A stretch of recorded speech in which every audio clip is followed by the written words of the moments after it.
It was just past 11:30 p.m., and the house was dead quiet, except for the low hum of the refrigerator and the clock ticking on the wall, each second sounding like it was hammering a nail into my chest.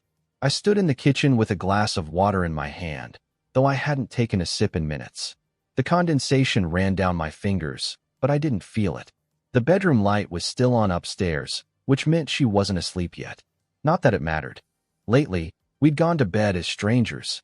No words, no touch. Not even the weight of her presence beside me felt real anymore. I was done waiting for her to notice. I needed her to see me, to feel something, anything, because I felt like I was fading out of my own life. I climbed the stairs, each step heavier than the last. When I walked into the room, she was sitting on the bed with her legs folded, scrolling through her phone like it held all the secrets of the universe. She barely looked up. "You need something?" That was the tone. Dismissive. Cool. Like I was just some housemate she tolerated. No warmth. No affection. Just nothing. "Yeah," I said, leaning against the doorframe. "I need you to stop pretending like I'm invisible." She let out a sigh, fingers still dancing across her screen. "Not tonight, okay?" "Why not tonight?" My voice cracked, heat rising in my chest. "You haven't said more than 5 words to me all day." "Because I'm tired, and this again? Really?" Her phone dropped onto the nightstand, and now she was looking at me like I was the problem. Like I was nagging. Needy. A burden. I stepped in. "You're tired? That's your answer to everything now. You're tired when I try to talk. Tired when I reach for you. Tired when I kiss you, and you turn your head like I'm something unpleasant." She blinked. Slowly. "Do you even hear yourself? God, you make everything about you. It's exhausting." I stood at the foot of the bed. "You know what's exhausting? Feeling like a ghost in my own marriage. Watching you walk past me like I'm not even there. Lying in bed next to someone who won't touch me. Won't even look at me."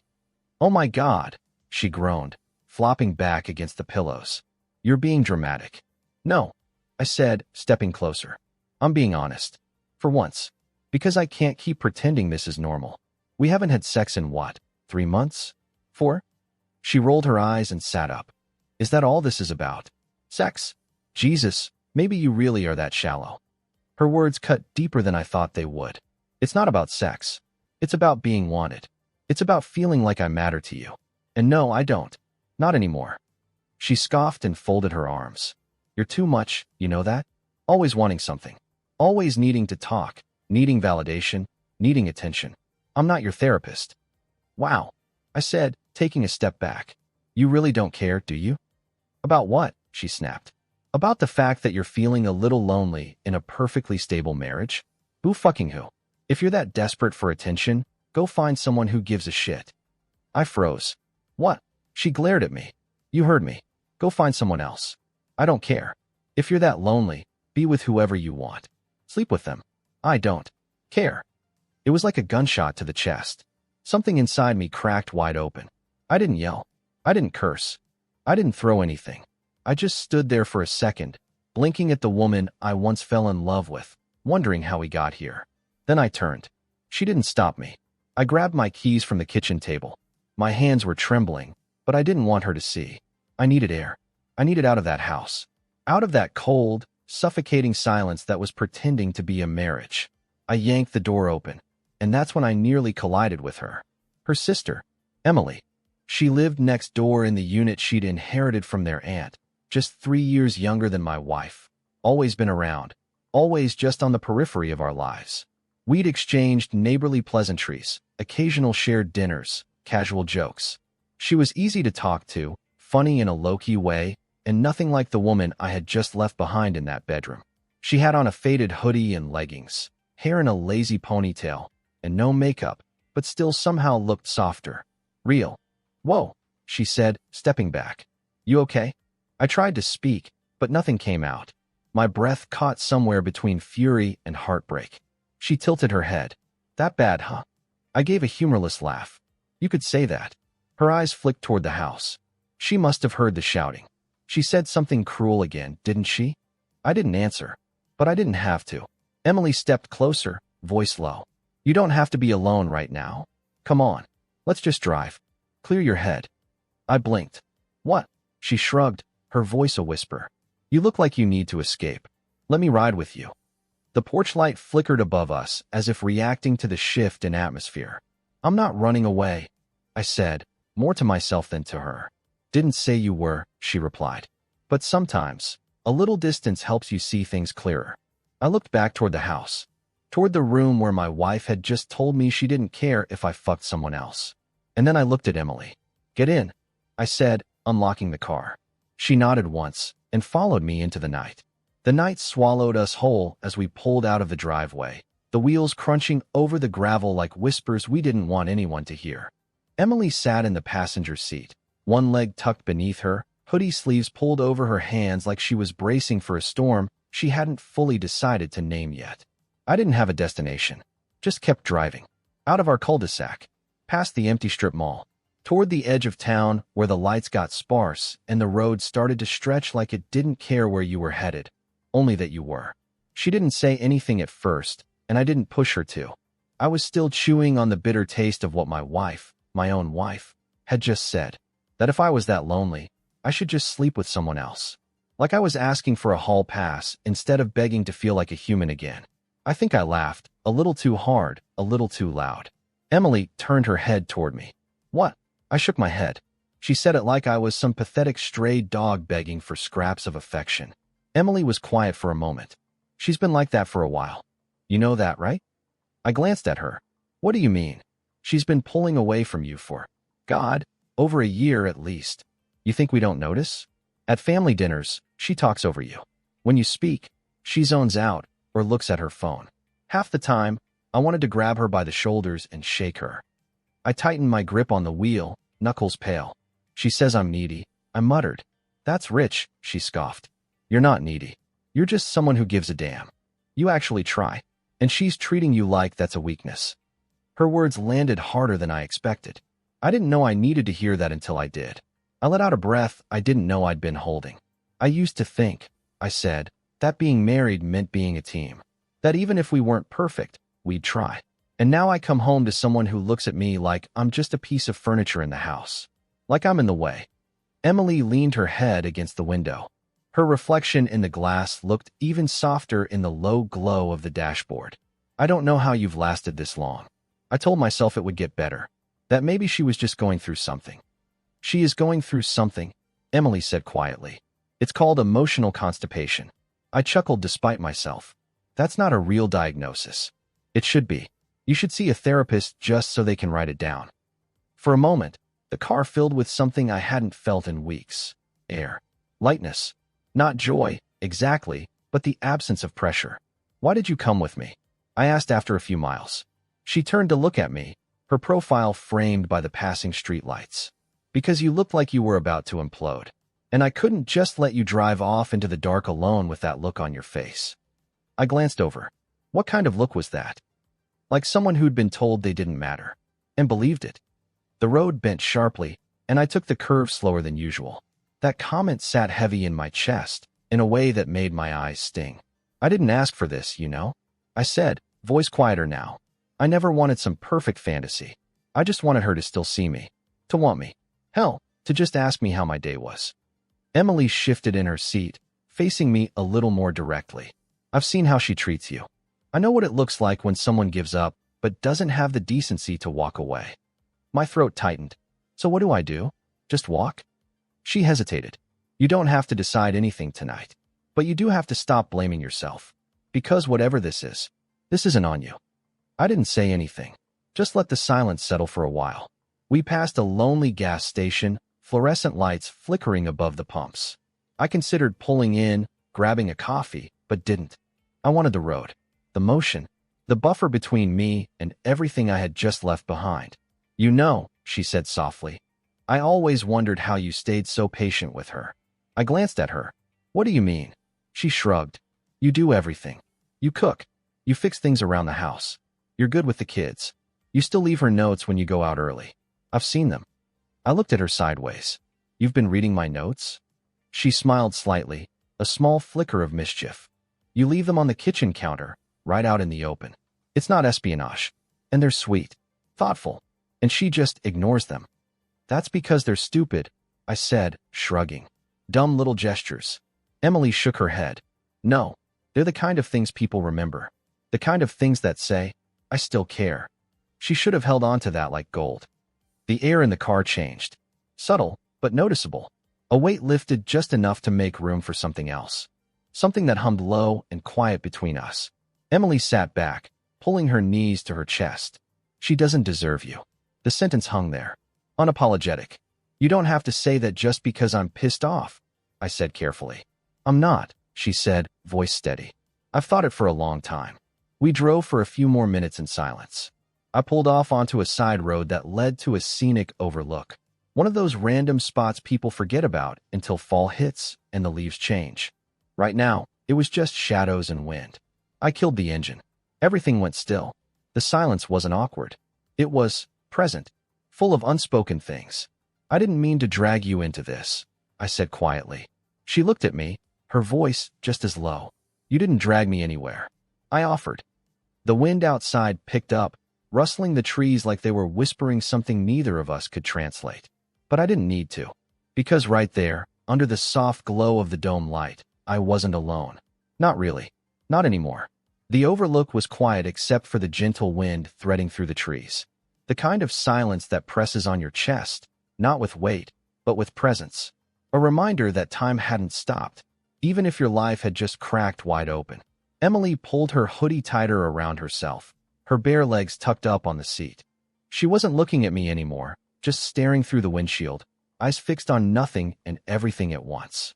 I leaned back, letting my head fall against the headrest. The tension in my shoulders refused to leave, even after an hour away from the house. From her. From the words that still echoed in my head like static. If you're that lonely, go be with someone else. Jesus, she really said that? Emily finally asked, her voice quiet. Word for word, I said, like it was a joke, like I'd asked for something outrageous. She always had that way of weaponizing indifference. I remember when we were kids, she used to make fun of my crushes just to embarrass me in front of our friends.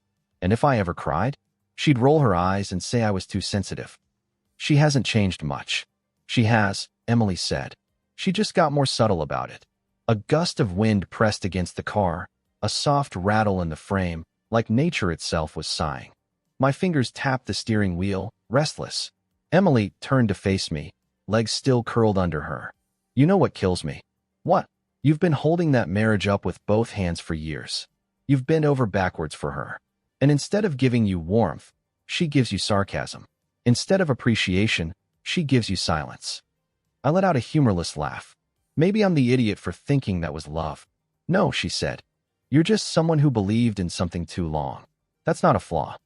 I glanced at her, eyes lingering on the curve of her jaw, the way her lips pressed together as she stared back at me, not with pity, but something else. Something like validation, understanding. And God, I didn't realize how much I'd missed that. Being seen. Her eyes softened. You deserve more. That landed hard. Then they've all been idiots. Silence again, but not the same kind. This one buzzed beneath the skin. I turned to face her more fully, one arm resting on the steering wheel. Emily, you don't have to say these things. I'm not looking for anyone to fix this. I know, she said. I'm not trying to. She hesitated, breath catching slightly. I see you. I have seen you. For a long time. The air changed again. Not drastically. Not a sudden lurch. But like a shift in gravity. A magnetic pull that started slow but undeniable. Her eyes didn't leave mine. Not this time. I saw something flicker there. Hesitation, temptation, the unspoken words we were both too scared to say aloud. Then she reached out and gently brushed my arm with her fingers. It was a simple touch. Barely anything.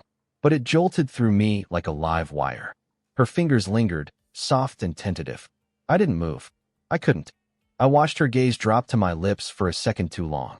Then rise again. And then, slowly, so slowly, she leaned in. I should have stopped it. Should have turned away. Should have remembered every reason why this was wrong. But I didn't. Because in that moment, it didn't feel wrong. It felt inevitable. Her lips touched mine with the gentleness of a whisper, as if asking a question. I answered by leaning into it. The kiss wasn't hungry or wild. It wasn't about lust. It was about being noticed. About a connection that had been starved and quiet for so long it had nearly withered away. Her hand moved to my jaw, her thumb grazing the edge of my cheek. I felt myself exhale into her, like I hadn't breathed fully in months. When we finally pulled back, neither of us spoke. The air was thick with something heavier than guilt, but lighter than regret. She bit her lower lip. That wasn't supposed to happen. I nodded slowly. No, it wasn't. But neither of us moved away. And that's when I realized it. This wasn't just about loneliness. It wasn't even about revenge. It was about being alive again. She looked away, face flushed, voice trembling slightly. I didn't mean to cross a line. I reached out and took her hand. Slow, careful, respectful. You didn't force anything, I said. We're both here. We both let it happen. But it still complicates everything. Everything was already complicated. She nodded, looking back at me with those wide, sincere eyes. Do you hate me for it? No, I said. I think I'm more afraid of what it means. She didn't ask what that was. She already knew. It meant that the gap between my wife and me wasn't just wide. It was a canyon. And tonight proved there was no bridge left. Emily slowly untangled her hand from mine and rested her palm on her thigh. Her breathing was shaky now. Not regretful, but cautious. Careful. We should go, she whispered. I nodded, but didn't start the engine yet. We sat there for another long minute. Just two people teetering on the edge of something neither of us fully understood yet, but could no longer pretend wasn't there. The spark had been lit, and it wasn't going out. I woke up to the hollow sound of silence. Not peace, silence. The kind that feels like you left something burning on the stove. The kind that wraps around you with a faint smell of smoke and guilt and something you're afraid to name. The morning light pushed weakly through the blinds. I was in our bed, alone, the sheets beside me cold. My body ached, not from anything physical, but from the weight of 1,000 things pressing down at once.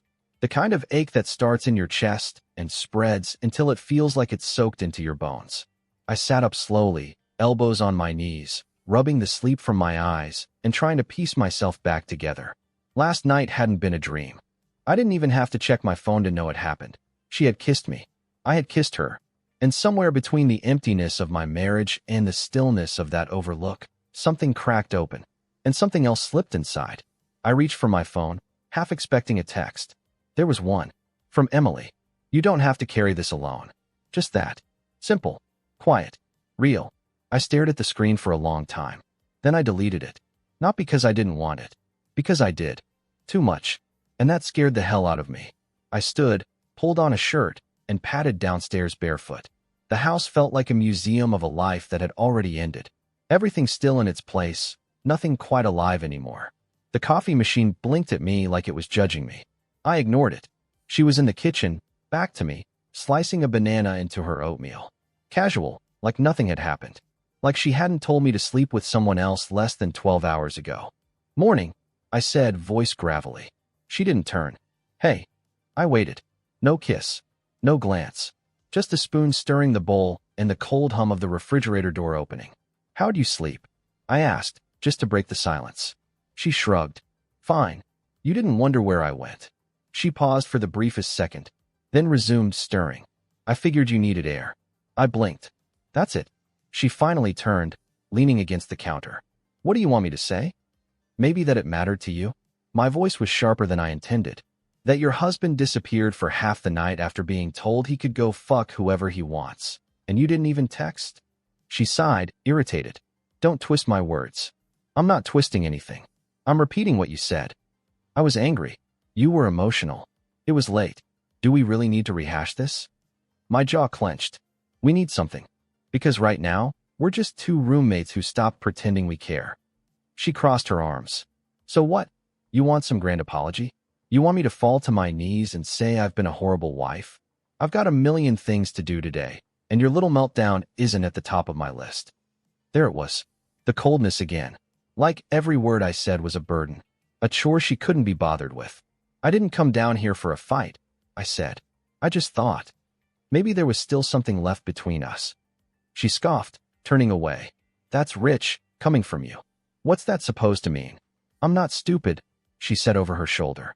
You came home after 3 a.m., smelling like someone else's perfume. I may not care who you run to, but don't act like you're some wounded saint. I froze. I hadn't even realized it had lingered on my shirt. She turned back to me now, a bitter smile on her lips. Was it a one-night thing? Or are you going to start bringing her home for breakfast too? Don't, I warned, voice low. What? You don't like it when I stop pretending? You want honesty? Fine. I stopped needing you a long time ago. I just didn't have the guts to say it until you finally made it obvious I wasn't the only woman on your mind. I stepped back like she'd slapped me. Because the truth is, she wasn't wrong. Emily had been on my mind. Not just last night. Not just in the car. For a while now, in flashes and quiet moments, and the way her laugh filled up a room in a way my wife's silence never did. But I hadn't acted on it. Not until she shoved me out of the life we built together and said, "Go be with someone else." You ended this, I said quietly, long before last night. She didn't answer, just picked up her spoon and went back to her oatmeal. I turned and walked out of the kitchen. And that was it. No screaming, no tears, just silence. The sound of two people who had finally run out of excuses. Later that day, I opened my phone again. The message was gone, but Emily wasn't. Not from my mind. Not from the weight that hung just behind every thought. I saw her again around 6. I was out on the back porch, sipping a beer and watching the sky change color when she stepped out of her own house next door, hoodie draped over one shoulder, hair loose, no makeup. She didn't wave, just gave me a look. The kind that said, I know what today felt like. A kind of shared grief. A kind of tether. She walked back inside a moment later. And I felt it again, the pull. Not lust. Not curiosity. But a gravity that felt dangerous and right. At the same time, there's a moment, a thin, fragile moment, right before you do something you know you can't take back. A breath, a glance, a pause. A second where the universe waits, holding its breath with you. And then it tilts. And the line is behind you. I don't know why I drove out again that night. Habit, maybe. Or escape. Or some deeper, hungrier part of me that had been starved for so long it could no longer ignore the scent of warmth, of attention, of want. I told myself I wouldn't see her again. Not like that. Not after that kiss at the Overlook. Not after deleting her message, trying to stay afloat in the flood of guilt, shame, and desire that had followed. But then she texted me again. I'm going for a drive. You don't have to come.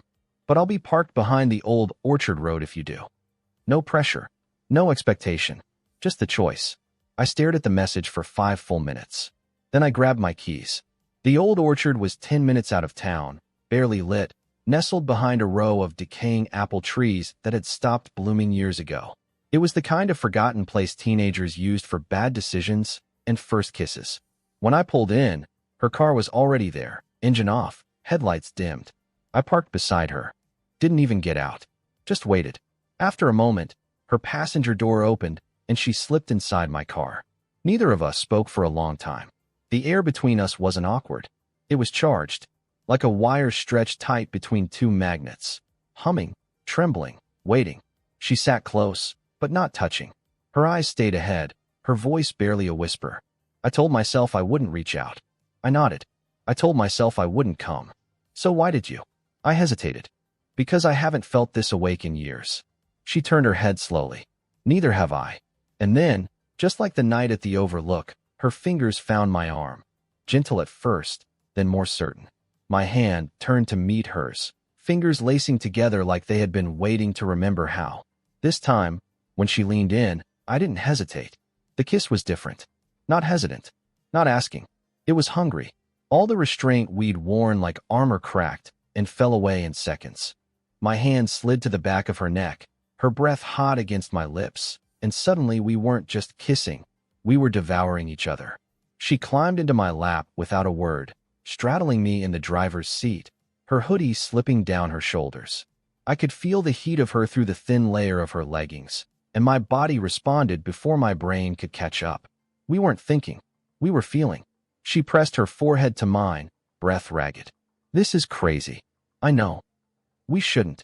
I know. She kissed me again, slower this time, deeper. And then she whispered something I hadn't heard in years. I want you. That simple sentence split me wide open.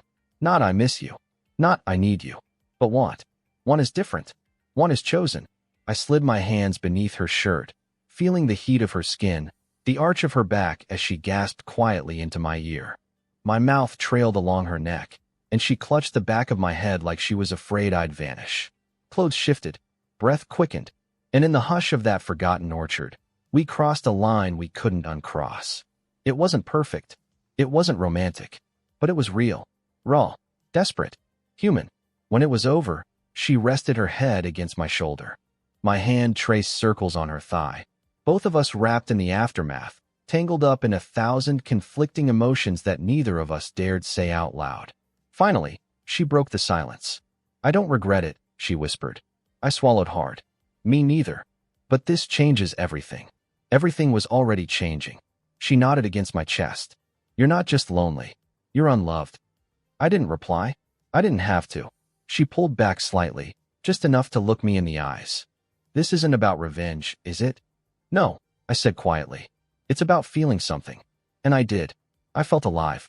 I felt wanted. I felt something blooming inside me where the cold had been. But underneath it all, I also felt the fracture widening, the quiet, inevitable truth that my marriage wasn't just struggling. It was over. When I got home, the house was quiet. The hallway smelled like her lavender diffuser, too sweet, too sharp, the kind of smell meant to mask the rot underneath. She was on the couch, half asleep, TV flickering across her face. She looked up. "You went out again." I nodded. "Yeah." She didn't ask where, didn't ask with who, just gave a tiny shrug and turned back to the screen. "Everything good?" she asked, monotone. "No," I said, "but I'm tired of pretending it is." She didn't answer. And just like that, I realized how far gone we were, how deep the silence had grown. She didn't care. Not really. And maybe I didn't, either. At least, not in the way I once did. I went upstairs, stripped down, and stood in the bathroom, staring at my reflection. I didn't look like a villain. I didn't look like a hero, either. Just a man who had finally stopped starving. I thought about Emily, the way her voice shook, the way her hands trembled when she touched me, the way she saw me. I didn't know what we were, but I knew what we weren't. We weren't a mistake. We were a reaction, a spark after years of cold. And once fire starts, you don't go back to the dark. Family dinners used to feel like tradition. Now they felt like landmines with silverware. The air in my wife's parents' dining room was thick with tension, the kind you could butter and spread like it belonged on the table. Everyone was there, her father at the head, her mother flitting in and out of the kitchen, and the siblings arranged down the long wooden table. My wife sat to my right, and 2 seats down, across the table, sat Emily.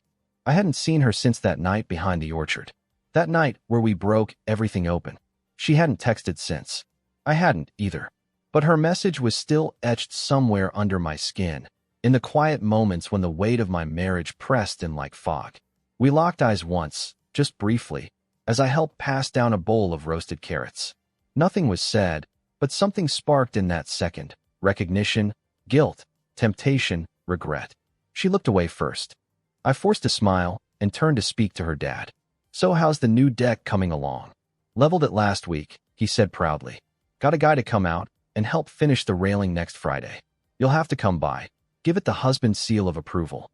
I nodded. Happy to. My wife sipped her wine beside me, jaw tight, eyes glued to her plate. She'd been quiet the whole evening, smiling when expected, laughing at things she barely listened to, like she was performing marriage for the room. Emily, on the other hand, was radiant in a way I couldn't ignore, even if I tried. She wore a simple black blouse, one sleeve slightly slipping off her shoulder, her hair pinned back in that effortless way that somehow made it impossible not to notice her. She looked relaxed, but I knew better. Every glance was careful, every word chosen, especially around me. "Didn't you say you got a promotion, Em?" her mother asked as she slid the meatloaf onto the table. Emily cleared her throat. "Yeah, I'm officially heading the district client team now. Lots of late hours." Her mother smiled proudly. "I always knew you had it in you. That makes one of us." Emily joked softly, reaching for a bread roll. And just like that, our fingers touched. Barely, but long enough for my heart to stutter. She didn't pull back, and neither did I. It was one of those electric, forbidden touches, innocent to anyone watching, but underneath, it hummed with danger. My wife was talking to her sister, oblivious.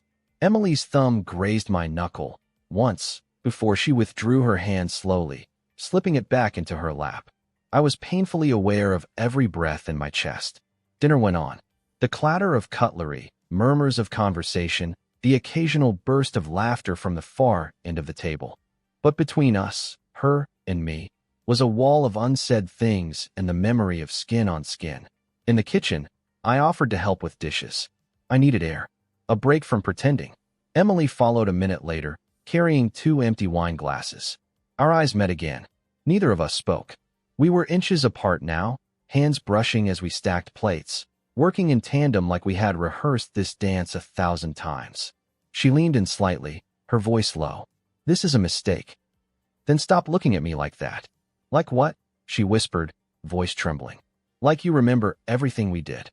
She turned to face me fully, the glow from the under-cabinet lights outlining the curve of her jaw. "Do you regret it?" I shook my head. "No." A beat of silence. Her lips parted like she wanted to say something else, but her mother's voice called out from the other room. "Emily, could you bring the pie?" The moment shattered. She nodded and stepped away, brushing past me. As she did, her hand briefly grazed the small of my back, a gesture no one could see, a private fire no one else could feel. By the time I returned to the table, dessert was being served. My wife leaned in, her voice casual but cool. "You've been quiet tonight. Just tired. Long nights again." I looked at her. She wasn't asking about work. She wasn't curious. She was checking me. Maybe she didn't know. Not entirely. But she was circling the suspicion like a hawk waiting for weakness. "I guess we're both tired," she said, sipping her wine. Funny how that happens in a marriage. I looked back down at my plate. No Woody comeback. No defense. Just silence. Emily's fork slipped, clinking against her dish, and for a fraction of a second, our eyes met again. She looked as shaken as I felt. The truth was, what we'd done didn't feel like an accident anymore. It felt like something waiting to happen. Something inevitable. After dinner, the family trickled into the living room. I made up an excuse, something about checking a work email, and stepped outside. The cool night air hit me like a reset button. I leaned against the porch post, head tilted back toward the stars I couldn't name. A moment later, soft footsteps padded up behind me. Emily. She didn't say anything, just stood next to me, shoulder brushing mine. "You okay?" she asked quietly. "I don't know." She nodded like she understood. Because she did. "We can't keep this up," she said. "I know. It's not just about sex." "I know that too." She hesitated. "Then what is this?" I turned to her, voice low. "It's the first time I've felt wanted in years." She closed her eyes. "Me too." And for a moment, just a breath, we stood there, side by side, 2 people standing in the wreckage of their lives, quietly lighting matches. The key came wrapped in silence. No words, no grand gestures. Just a slip of cool metal into my jacket pocket as we said goodbye at the end of a family lunch 2 days after the dinner. She hugged me, longer than necessary, softer than was safe. And as her arms slid down, her fingers lingered. That was when I felt it. The weight. The meaning. She didn't say anything. Didn't need to. I didn't look at it until I was alone. Room 214. Elmwood Motel. The one off the interstate, half hidden behind a diner and a row of trees that looked like they wanted to forget themselves. I stared at the key for a long time. It was nothing. It was everything. A choice. A door. And I hated how much I wanted to open it. 3 days passed. I didn't go. I told myself I wouldn't. But at night, I'd lie awake with my wife curled beside me like a ghost, her body turned away, breathing steady, detached. I'd look at the ceiling and wonder when touch stopped being comfort, when silence became survival. I never found the answer. But on the 4th night, I found myself driving. Not fast, not deliberate, just drifting, until the motel sign flickered into view like it had been calling me all along. The room smelled faintly of cheap soap and stale linen. Standard layout. 2 beds, 1 nightstand, beige wallpaper that tried too hard to be inviting. She was already there, sitting on the edge of the far bed, legs crossed, hands in her lap. She wore jeans and a deep green sweater, simple, soft. Her hair was down, curling slightly at the ends. She looked nervous, guilty, beautiful. I closed the door behind me, but didn't move further in. She stood slowly, eyes scanning my face like she wasn't sure if she should smile or cry. "You came," she said. I told myself I wouldn't. Me too. I looked around the room like it held answers. It didn't. "I didn't come here for sex," I said finally. "I know." "Then why are we here?" Her lips parted, but the words took a moment. "Because the world outside this room keeps telling me I can't want what I want." I swallowed hard. And what do you want? Her eyes didn't flinch. You. It shouldn't have hit me that hard. But it did. Not just the word, but the way she said it. Like she meant it. Like she hated that she meant it. Like her heart had stopped apologizing even if her conscience still wanted to. I stepped closer. Slowly. She met me halfway. We didn't rush. Didn't tear clothes off or collapse into some frantic tangle of lust. It was slower. Full of pauses. Touch followed by hesitation, then reassurance. Fingers tracing skin not to claim it, but to understand it. A kiss that asked, "Are you sure?" Followed by another that answered, "Yes." Her sweater slid over her head. My hands on her waist, feeling her tremble, not with fear, but with the weight of every line we'd already crossed. Jeans undone, shirts discarded, bodies aligned. There was nothing secretive about the way we moved. It wasn't stolen. It was surrendered. When I was inside her, her breath caught in my ear like a confession. Her nails dug into my back. Her legs wrapped tight around me, pulling me in like she was afraid this might be the only time the world let her have what she wanted. It wasn't frantic. It wasn't wild. It was honest. More honest than anything I'd felt in years. When it was over, we didn't speak for a long time. She lay with her head on my chest, one hand tracing idle circles near my ribs. "I hated myself when I gave you that key," she whispered. "Why?" "Because it felt like asking for something I didn't deserve." I kissed the top of her head. "You don't have to hate yourself. Not for this. But it's wrong." "Then why does it feel like the only thing that makes sense?" She didn't answer. Didn't have to. I didn't sleep there. We agreed, silently, that was a line too far. I dressed slowly, watched her pull the blanket over her chest, watched her eyes follow me like she didn't want to let me go, but wouldn't ask me to stay. At the door, I turned. "I don't know what this is," I said. She nodded. "But it's real." "Yes," I said. "It is." We didn't kiss goodbye. The air between us was too fragile, too full. I left the key on the dresser. But I knew, even as I walked out into the cool night, that part of me had stayed behind. The part that had remembered what it felt like to be wanted. The part that wasn't going to forget. When I got home, the lights were out. She, my wife, was already asleep. Or pretending to be. I undressed in silence, slid beneath the covers, stared at the ceiling. She didn't move. Didn't speak. Didn't reach for me. I was lying next to someone who hadn't touched me in weeks.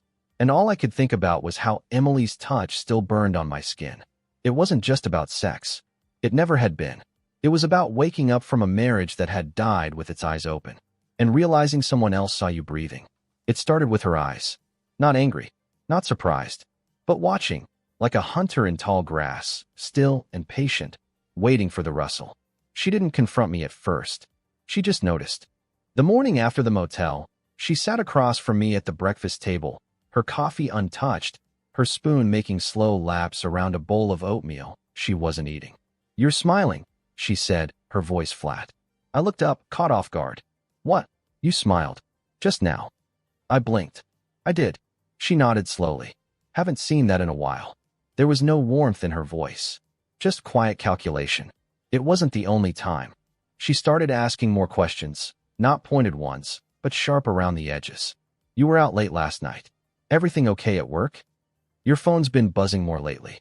Group chat? You wore cologne today. Meeting someone?" I deflected, always calm, always just enough truth to keep her from digging deeper. But I could see the wheels turning behind her eyes. Something in her had shifted. Not out of concern. Out of suspicion. She'd pushed me toward the cliff. Now she was wondering why I wasn't falling. Meanwhile, Emily was growing bolder. Not in obvious ways. She knew better than that. But in how she looked at me when no one was watching. How her fingers would brush mine just a second too long when we passed something across a table. How she'd say my name slower, softer, when the room was crowded and no one else would notice. But I noticed. God, I noticed everything. Especially how it felt like she was the only one who truly saw me.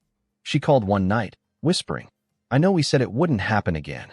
I lay on the couch, alone, lights off. Yeah. But I don't want to lie to myself anymore. Her voice was quiet, raw. "I don't just want your body. I want you. All of you." I didn't know what to say, because the truth was, some part of me had already left my marriage and followed her out that motel room door. "Are you okay?" she asked. "No," I admitted. "But when I'm with you, it feels like maybe I could be." She breathed out, like she'd been holding that air for days. And that's when I knew we were past the point of no return. 2 days later, I came home to find her sitting on the edge of the bed. My wife. Waiting. I tensed immediately. Something was off. She didn't look angry. Just tired. Can I ask you something? I nodded. Of course. She studied me for a moment. Are you seeing someone? The air left the room. I opened my mouth, but nothing came out. Her lip curled slightly. You don't even have to answer. I can see it. I sat down in the armchair near the window, elbows on my knees. You told me to be with someone else. That's not an excuse. No, I said. It's not. But it's the truth. You pushed me away for months. I begged you to talk to me, to touch me, to even just look at me. And so you ran to someone else? No. I walked away after you told me you didn't care. You said it. And I believed you. She stood, folding her arms. So who is it? I said nothing. Her eyes narrowed. Jesus. It's someone I know, isn't it? I didn't answer. But my silence was enough. She shook her head, laughing bitterly. Of course. Of course it's someone close. That way you can pretend it means more than just sex. I stood. It does mean more. Wow, she said, voice breaking. So this is who you are now? No, I snapped. This is who you made me. She blinked. You told me you didn't care. You told me to go find someone who did. And when I finally did, you act like I stabbed you in the back. You did. No, I said. You left the back wide open. The silence that followed wasn't cold. It was shattered. She turned and walked out of the room without another word. And I didn't go after her. Later that night, Emily came over. Not planned. Not sneaky. She just knocked. I opened the door, expecting anyone but her. She stepped inside, closed the door behind her, and stared up at me. I saw your car parked at the motel again yesterday, she said quietly. Same room. I nodded. I couldn't stay away. I know, she said. Neither could I. I reached for her hand. She came willingly. We didn't speak much that night. We didn't need to. We made love in the dark, slow and full of everything we didn't say aloud. Her body pressed to mine like a lifeline, like this was the only place either of us could breathe. Afterward, she traced circles on my chest with her fingertip. She's starting to figure it out, isn't she? She whispered. Yeah. Are you scared? I thought for a moment. No, just tired of hiding. She looked up at me. So what happens now? I didn't have an answer yet, but I knew it was coming. A storm, a reckoning, and maybe, finally, a choice. It was supposed to be routine. A Thursday afternoon, half day at work, a quick stop at the Elmwood Motel, room 214, the same room that had become our little island, a quiet place suspended from consequence, where everything complicated could be stripped away, one layer of clothing at a time. But nothing stays suspended forever. Emily was already there when I arrived. She greeted me at the door with that subtle smile, the one that always said this is ours, just for now. She pulled me inside without a word. The kiss was slow at first, but it didn't take long before the silence between us dissolved into something else. Our hands moved with urgency now, not recklessness, but need, a craving that only grew the longer we tried to deny it. She slid my jacket from my shoulders. I lifted her shirt over her head. The motel room filled with breath and whispers, the kind of intimacy that doesn't ask for permission, only honesty. I had just undone the clasp of her bra when my phone vibrated. Not once. 3 times. I paused, breath still caught in my throat. Emily tilted her head, watching me. Everything okay? She asked, chest still rising and falling against mine. I pulled the phone from my jeans, eyes narrowing at the screen. 3 missed calls. 1 from my wife. 2 from our neighbor. And then the text came in. Hey, saw your car parked at the Elmwood Motel. Everything all right? I froze. My stomach turned to stone. What is it? Emily asked, eyes now full of concern. I handed her the phone. She read it, her expression shifting from confusion to fear in seconds. Shit. Yeah, I muttered. Shit. I moved away from the bed, grabbing my shirt and sliding it back on. My heart pounded so loudly it drowned out everything else. Even Emily's voice as she asked what we were going to do. Nothing, I said. We do nothing. It's just a neighbor. You think they'll tell her? I don't know. The risk, the realness of it, finally hit us. Up until now, we'd lived in this bubble. Our secret world. Our hidden hours. But now the outside was pressing in, clawing at the edges, threatening to blow it all open. I paced, running both hands through my hair. Emily sat on the edge of the bed, Her knees pulled to her chest. Maybe it's time. I looked at her. Time for what? For you to stop pretending this is just an escape, she said softly. You love me. I know you do. The words hung in the air, heavy, honest, and terrifying. I didn't deny it, because I couldn't. Instead, I crossed the room and knelt in front of her. I do. I love you. But if this comes out the wrong way, it's going to hurt a lot of people. I know, she whispered. But hiding it's hurting us too. We left separately, staggered the exits, careful not to be seen. But paranoia clung to me like sweat the rest of the day. When I got home, she, my wife, was waiting, sitting at the dining room table, wine glass full, eyes cold. Where were you? She asked. I hesitated for half a breath. Work. She tilted her head. Our neighbor saw your car. Silence. I went for lunch, I said, steady. Didn't want to sit inside. She studied me like she was peeling back my skin. Alone? She asked. Yes. She sipped her wine. Strange place to eat alone. I shrugged. Quiet. No one bothers you. She smiled without warmth. Except nosy neighbors, apparently. I didn't flinch. Didn't break. She waited, as if daring me to confess. But when I didn't, she stood, finishing her wine in one long swallow. Well, she said, setting the glass down. Next time, maybe try not to park where the PTA president can see you. And just like that, she walked out. Emily called later that night. She knows, she said. Not for sure. She knows enough. There was silence between us. You don't have to protect her anymore, Emily whispered. I'm not, I said. I'm protecting you. I don't need protection, she snapped. I need to stop feeling like a dirty secret. Her voice cracked then, just barely.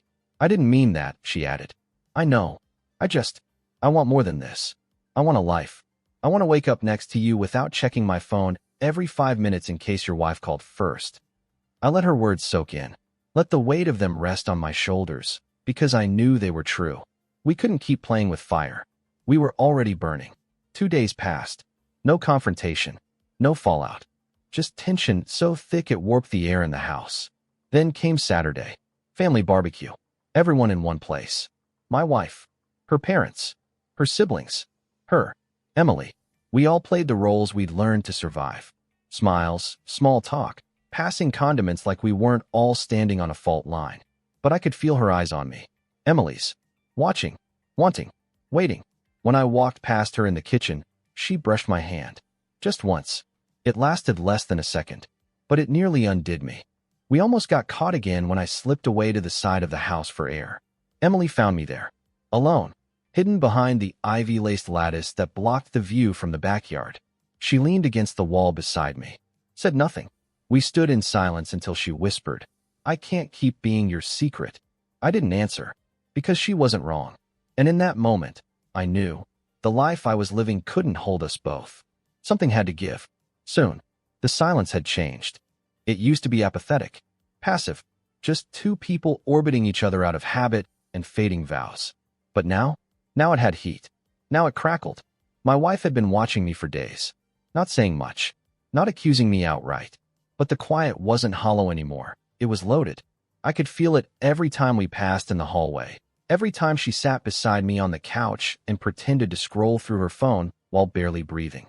She was waiting for the moment to strike. And she didn't wait long. It was a Sunday night. The air was sticky with the last breath of summer.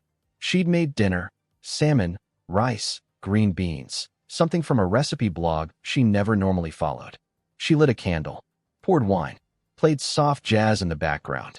It was the kind of dinner you prepare when you want someone to lie to your face.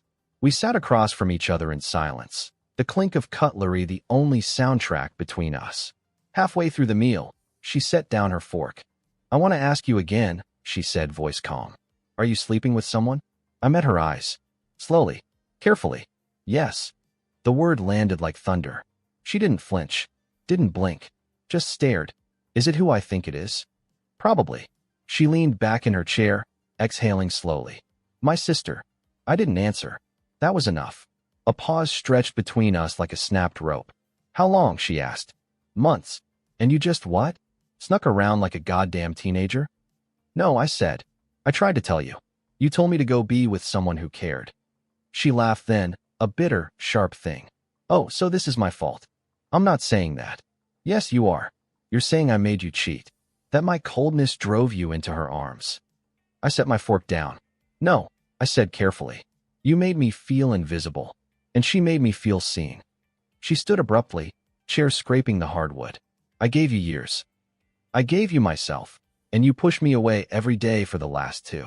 She paced behind the table now, wine glass still in her hand like a weapon. My sister, she spat. Of all the people in the world, you picked the one who shares my blood? I stood too, keeping my voice level. You told me you didn't care. You said, be with someone else, I don't give a damn. I didn't think you'd actually do it. Then maybe don't throw grenades you aren't ready to watch explode. She stared at me, trembling now. So what is this, love? Is this your new happily ever after? You gonna marry her too? Take her to the same goddamn restaurants you took me to? Sit in the same booth and pretend it's different? No, I said. Because she is different. That did it. She slammed the wine glass down on the table, hard. It didn't break, but it echoed like a gunshot in the stillness of the room. You are pathetic, she hissed. You can't handle discomfort, so you just run. I stared at her. She knows me. I said, quieter now. She listens. She touches me like I matter. You stopped doing that a long time ago. Tears filled her eyes, but they didn't fall. She shook her head. I don't even recognize you. Maybe because you stopped seeing me. For a moment, I thought she might collapse. Her shoulders shook once, then stilled. She turned away, walked to the sink, gripped the counter like it was the only thing holding her upright. You've ruined everything, she whispered. No, I said, my voice steady. Everything was already ruined. We just finally stopped pretending it wasn't. That night, I packed a bag. I didn't know where I'd go, but I knew I couldn't stay. I sat in the car for a long while, the engine idling, hands frozen on the wheel. My heart was a war zone. Guilt, relief, grief, anticipation, all crashing into each other in waves I couldn't outrun. Then I did the only thing that felt right. I drove to Emily's. She opened the door in pajama pants and a worn t-shirt. No makeup, hair messy. She looked like home. She saw the bag in my hand and didn't say a word, just stepped aside and let me in. I dropped the bag by the door, not moving any farther. I told her, I said. Emily's face didn't change, but her eyes did. Something broke open in them, something soft and sharp all at once. And, she whispered, she knows. She screamed. She cried. She said awful things. So did I. Emily nodded. So is this it? Are you leaving her? I stepped closer, closing the gap between us. I already left. She reached out, took my hand. Her fingers trembled. I don't want to be the other woman anymore, she said. You're not. And I don't want this to be some rebound fantasy. It's not. Her eyes searched mine for truth. And she found it. Then she wrapped her arms around me, holding me tighter than anyone had in years. I don't care if this gets messy, she whispered. I just care that it's real. And it was. For the first time, everything felt real. Not clean, not perfect, but honest. And that was enough. It was supposed to be a celebration. My wife's father was turning 60. The whole family was gathering at their house for dinner, catered food, wine, laughter, polite conversations around folding tables dressed in cheap linen. But underneath it all was a storm, a quiet, trembling thing waiting to shatter the veneer. I wasn't going to go, but I did. Emily told me not to. She said I didn't owe anyone a performance. That pretending was a kind of lie, and we were done with lies. But something inside me needed to end things where they started, not just with my wife, but with the people who knew us as something we no longer were. I wore a black button-down, no ring. When I arrived, the air was already thick with tension. My wife greeted me at the door with a stiff nod. Her makeup was perfect. Her eyes were cold. Inside, her mother was arranging plates. Her father grinned and clapped me on the back like nothing had changed. I could feel eyes on me, from her cousins, her sisters, even the kids, who had no idea what weight sat in the room like smoke. And then Emily walked in. Late. Alone. She wore a simple burgundy dress that hugged her in all the wrong ways to everyone else, and all the right ones to me. Her eyes found mine across the room, and in that second, the storm inside me went still. Because I wasn't confused anymore.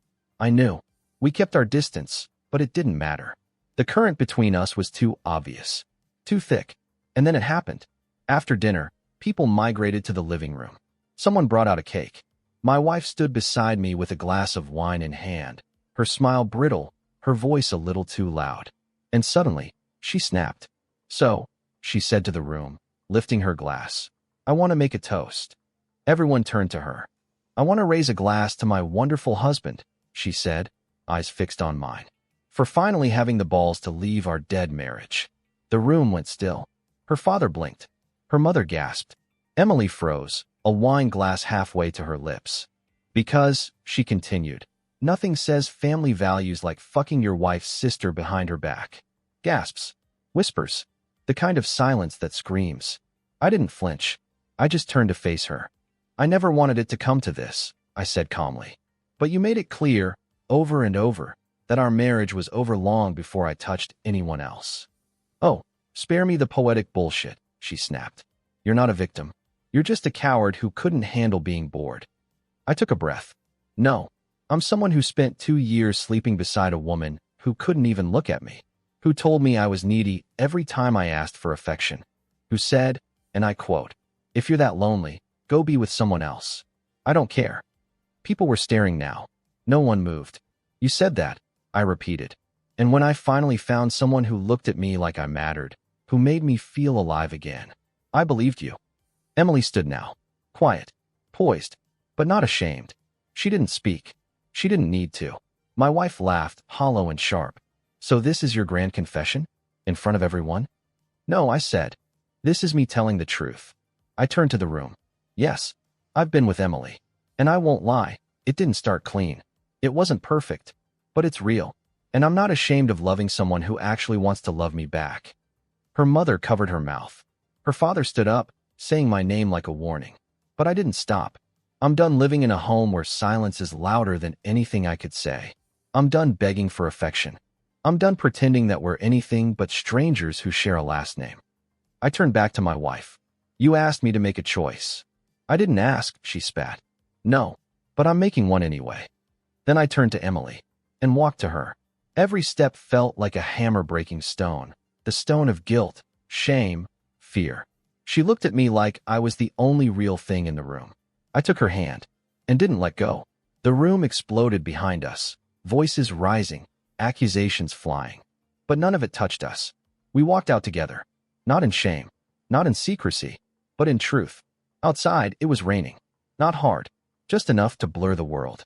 Emily looked at me, soaked hair clinging to her cheeks. You sure? She asked. Yes. She stepped closer. Even if they all hate us. I'd rather be hated for telling the truth than loved for living a lie. She kissed me. There, in the driveway of the house that held all our broken things, she kissed me. And for the first time, it wasn't stolen. It was ours. People will talk. They'll say we destroyed a family, that we broke a vow, that we betrayed someone who didn't deserve it. Maybe some of that is true. But here's what else is true. I was already lost. I was already alone. And then Emily showed me a way out. Not with temptation. Not with lust. But with something more dangerous. Hope. And I chose it. I chose her. And I don't regret it. Not for a second.